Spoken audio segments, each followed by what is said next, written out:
Hi, Rob Dominic here, MLTI Ambassador, going over the professional development series of effective technology integration.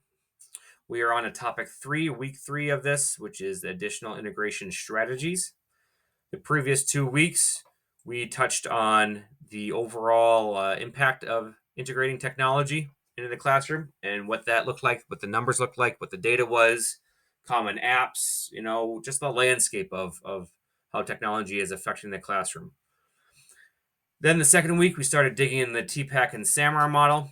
We started looking at what those strategies represent and how they're affecting the classroom integration and what they bring to it. And then again, this week we're going to talk about three specific or other specific integration strategies. There are more than that out there. There's a handful more as well, but we're just going to focus on these three more notable pieces today. Just to recap, TPAC, technological, pedagogical, content knowledge. There's your acronym. You're going to get a lot of acronyms here throughout this PD series. You're going to end up with three more today, so there's plenty to go around.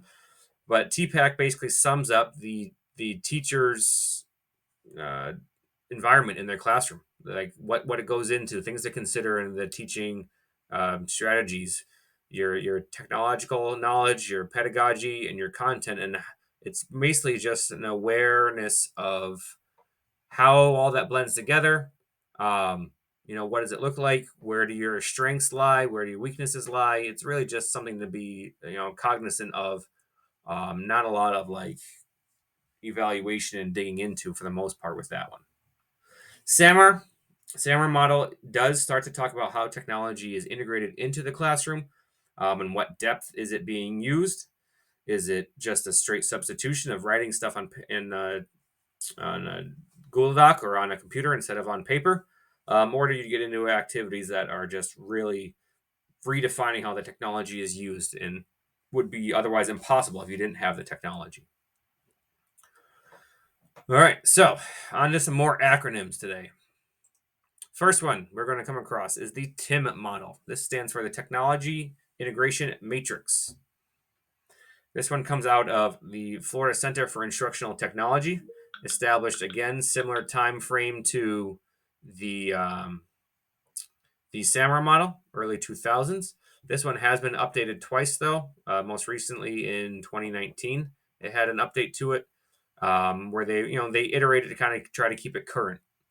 It's exactly what you see here. It's a matrix that gives you a grid about the level of technology integration versus the learning environment that it's integrating with. You've got your usual range of entry, adoption, adaptation, infusion, and transformation. So again, they've got similar levels. They have 5 of them instead of 4 for the SAMR. And then you've got your different learning environments: active, collaborative, constructive, authentic, and goal oriented. And then each one of these cross references with each other. So if you're looking at, a transformative with active learning, as it says, extensive and unconventional use of tools. So pretty broad description of that, but that's what you're looking for compared to the entry for active, which is information passively received, right?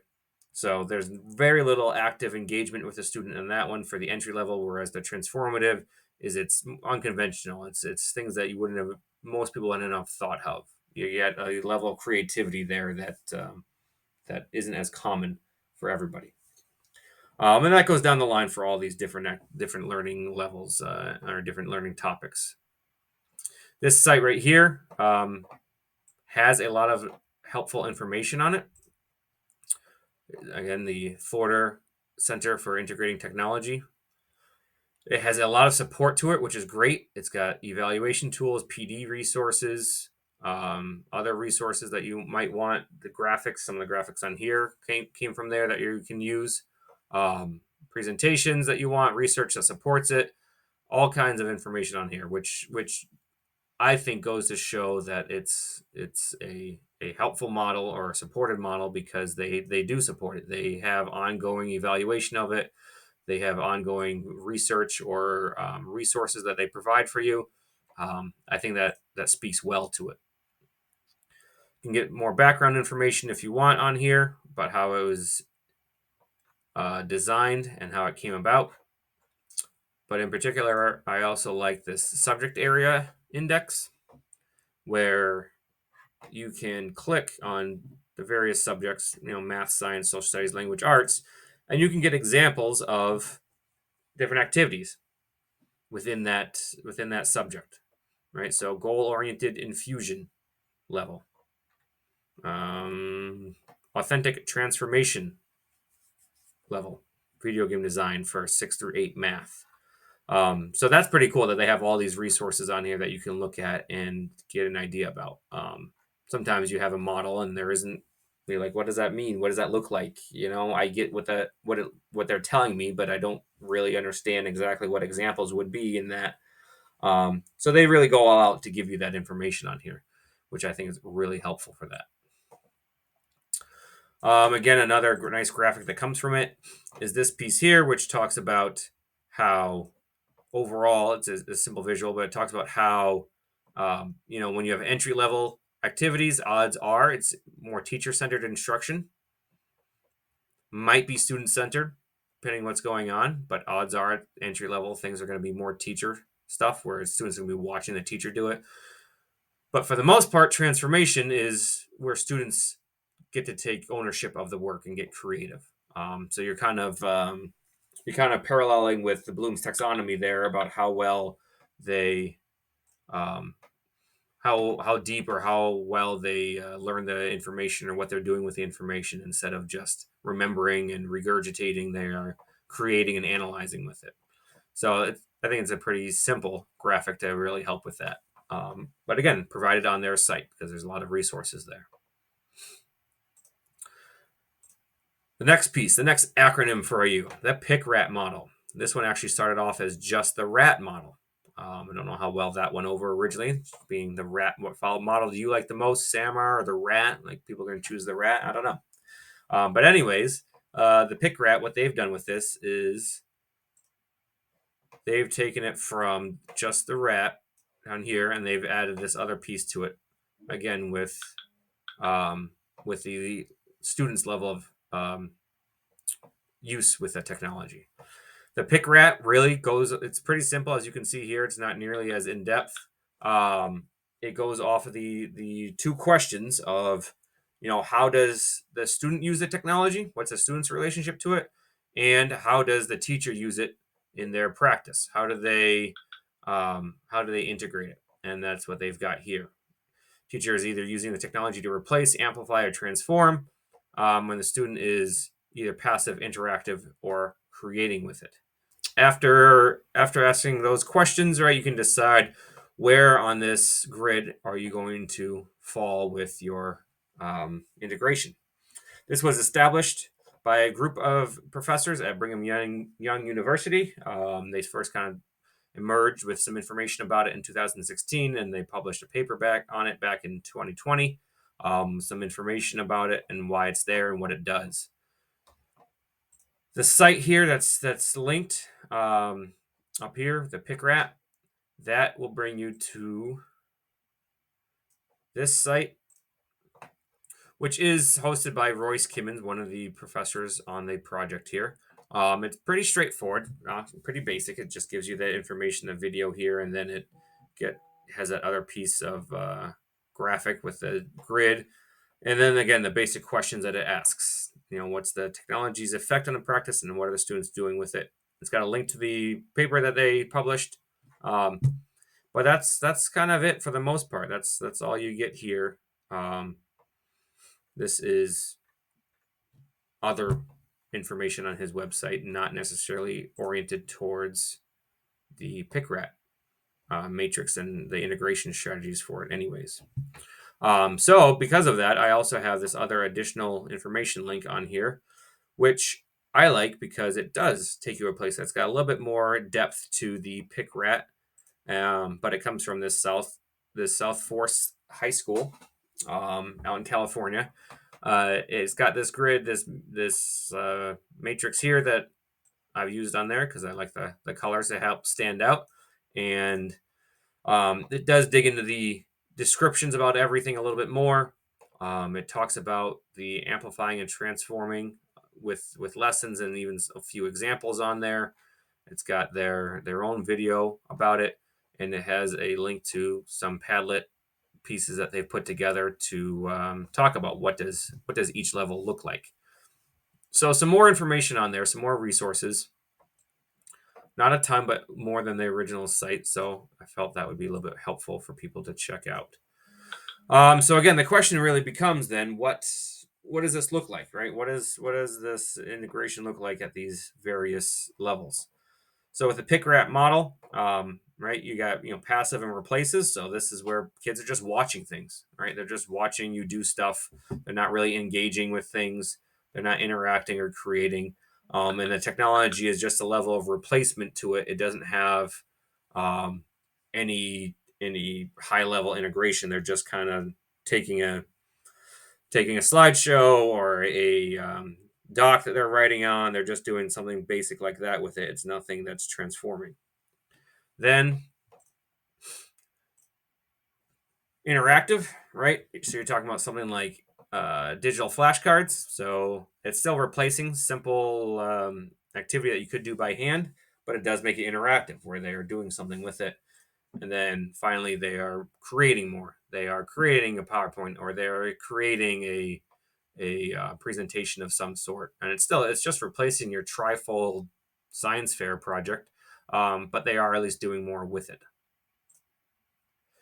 Amplifying, but passive. Now you're having them, do things with technology that's making it more, not just transforming it, but it's making it more for them, for the students. It's getting more out of it. So they're watching videos. So instead of watching you or whatever, they can watch videos at any time, and that's helping amplify their learning or their interaction with it. To make it interactive, now they're answering questions like Edpuzzle. Right, they're interacting with the videos and the technology, and then finally creating their screen recording. They're explaining themselves through that. They're doing a video, something to that effect. But transforming, right? But passive. So again, right? Transforming doesn't always mean the best, right? It can be pretty cool, but it doesn't mean it's the end all be all, right? Having them create in a PowerPoint might be better, more engaging than just having them video chat with somebody. Now, again, both of them have their value, right? Video chatting with an expert is really cool and helpful, but depending what they're doing with that video chat, right? They are just being passive potentially, where they just listen to the person. Maybe some students interact and ask questions, but some of them definitely could just be passive and just be there. They're not you don't really have them engaging with information. Interactive and transformative. So they're playing an educational game. They're having it, transform how they're using the technology, what they get out of it. They're getting feedback right away with the technology, the game, right or wrong. They're interacting with the gameplay itself, so it's enhancing a bit. And then finally, in my opinion, coding a game, that's helping them be creative and transforming how the technology is used, because it's impossible without it, right? You can't code without something to code on and code with, so that's there. All of this is subject to interpretation, though. People can, depending how it's used or depending on the student, it could be in a variety of options, right? It could bounce around all of these different topics. So, for instance, here, right, we've got from their website, the PICRAT website, with Royce Kimmons there on their article, on their paper that they published. They had this example which showed how you've got a variety of options for student group A and how they're using the technology. They even have coding games here as the interactive and amplifying only, instead of the creative piece that I might put it at. So they've got that variety, open textbooks. So they have textbooks online. That's the same as having it in person. So it just replaces, and it's not much interaction or creating going along with it. Over here, though, they're similar but slightly different.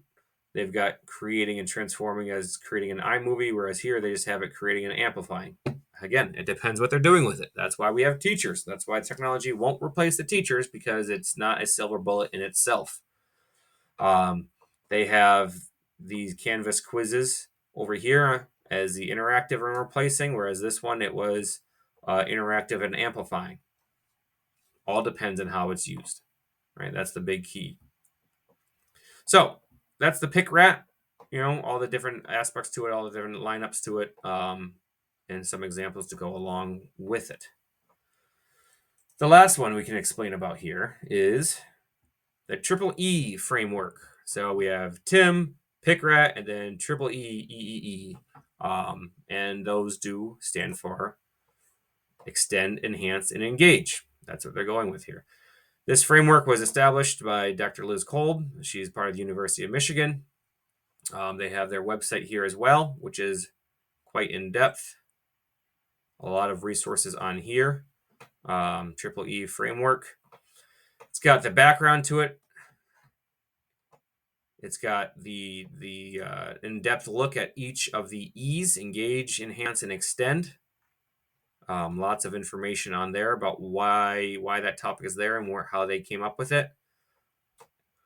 They have rubrics and tools. This is also quite useful. So if you want to evaluate technology through this Triple E framework, they have resources for that as well that you can go through and interact with and check off, and then you can decide about the tool that you're using and get feedback based on a rubric about how that technology might help your classroom.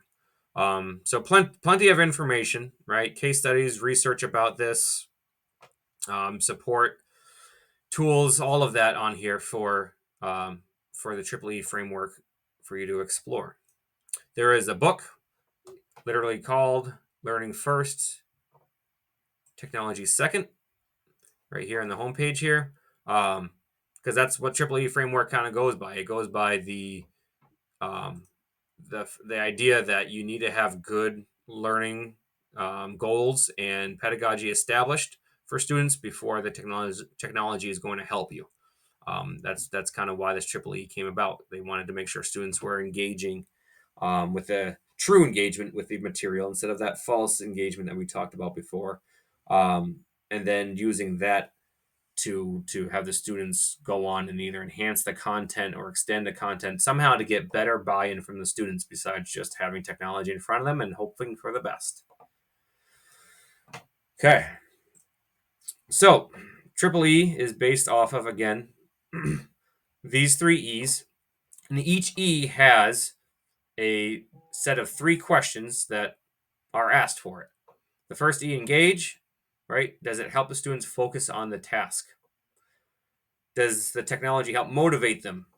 And then does it change them from passive to active learners? So there's that same idea as all the models have, is going from passive to active, somehow engaging with the material. So those are the 3 questions for engage. Then enhance. Does the technology help the students develop a more sophisticated understanding of the content? Right, is giving them a chance to understand it better. Is it providing any scaffolds for the content to make it easier for them to understand as they go along? And then ultimately, finally, are they getting a chance to understand the learning goals that you have for them with this technology that they probably couldn't have without just traditional non-tech tools? And then finally, the extend. Are they able to take that information or that learning and extend it to outside the classroom? Are they able to do that with everyday life experiences? And then are they also able to help build skills for those everyday life experiences with the technology that is being integrated? And all of this is centered around, in the middle here, not to overlook this because this is the core part. So it's in the middle are the instructional strategies that you would use in the classroom for students to learn in general, right? And the technology has to be based with that. This one right here has another look at the same thing, very similar, but it's got these a little bit easier to see. So it's got your engage, enhance, and extend, but then it's got your instructional strategies. And it doesn't, like, think, pair, share is down here with engage. It doesn't mean it has to be aligned with that. It could go in other spots. But you have to think about, what are your instructional strategies that you rely on? Are you into, workshop model? Are you into the I do, we do, you do type? You want students to talk with each other, turn and talk, or think, pair, share? What technology, what strategies are you using, and then how then can technology help you with those strategies? That's really what they have you ask yourselves as you go along. And then also they have you rate each one of these questions.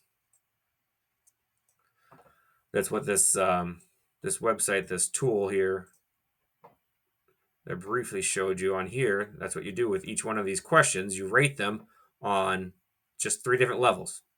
Does the technology help them focus on the learning goals better? That's your engagement piece.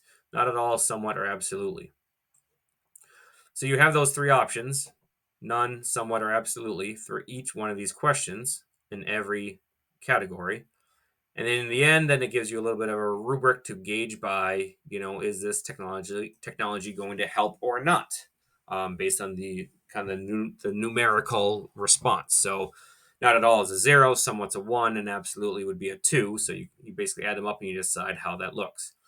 Sometimes you might get all 2s for all the engagement and all the enhancement, but you're not really doing any extension with them. The idea, the concept that you're teaching them doesn't really extend outward.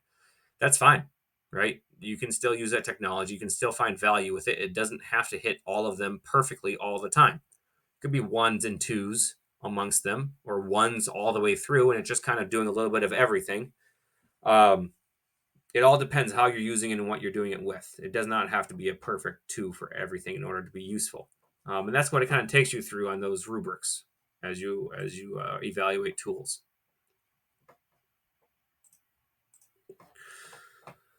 So just kind of even more directly show the different practices that kind of go with the different levels here. Engagement, right? You've got these typical strategies that might go along with it. You're just having them engage by somehow turning and talking with each other or having prior knowledge. So you're having them buy into the instruction somehow by drawing information out of them. Somehow having that direct engagement instead of that false engagement that we talked about earlier on with how students sometimes use technology and they're doing stuff with technology, but they're not really like learning from it, right? They're just playing the game or they're just clicking through whatever it is. But they're not really focusing hard or getting knowledge from the interaction with it.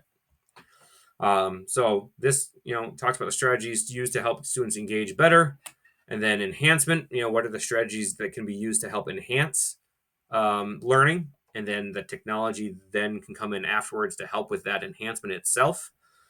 So enhancement, predicting, graphic organizer, working with the information somehow, organizing it, understanding the information, analyzing it. So you're also starting to go up the Bloom's taxonomy level as well. Once you get to that point, you're starting to talk about more of the analytical creating piece as opposed to just the remembering and regurgitating, which you could argue is below engagement as well, right? It's a little bit of engagement because they have to respond, but the learning may not be as deep and as rooted as true engagement, or definitely the enhancement piece. And then, of course, the extension. So you're talking about, how can they use this elsewhere? Pen pals, as your classroom pedagogy that they do, bringing in real world situations into the classroom, or have them partner with real world organizations or businesses or people that can help bring those real life experiences to them. A variety of things. And again, it doesn't always have to be at that point. Not everything can be as groundbreaking or as earth shattering as an extension piece every single time, right? It can be just every now and then, or something that you strive for, you work on. Like, I really want to have this be it, and you can just dig in and think about the strategies that will go along with it, and that's what this Triple E framework can help you with. Okay, so that's enough acronyms for one day. You got the TIM, the PICRAT, and the Triple E as established strategies to integrate technology. Feel free to dig into those on the links on this PDF that will be supplied to you. Thank you for tuning in. Again, my name is Rob Dominic, MLTI Ambassador, part of the Ambassador group here, 5 of us that run PD each day. You've got our calendar online.